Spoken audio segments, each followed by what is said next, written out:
In today's video, I'm going to teach you how to change Gmail address and email ID and username. So I'm here on my computer with Gmail open in my browser, and the first thing I'm going to do is move to the top right corner of the screen.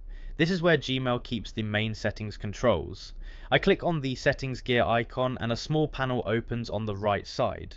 From this panel, I click on See All Settings so I can access the full list of Gmail settings. Once the settings page opens, I move across the tabs at the top and click on Accounts and Import. This tab contains the options related to how emails are sent and how the account name appears when sending messages. Now I scroll down until I find the section labeled Send Mail As.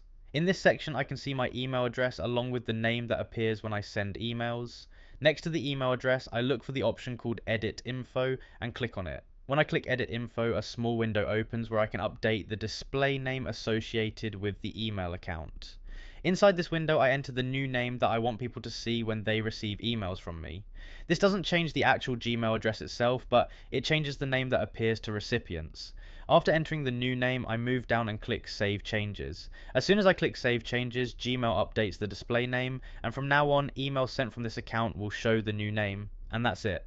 I opened Gmail, clicked the settings icon, selected See All Settings, went to the Accounts and Import tab, found the Send Mailers section, clicked Edit Info, entered the new name and clicked Save Changes. The display name for the Gmail account is now updated.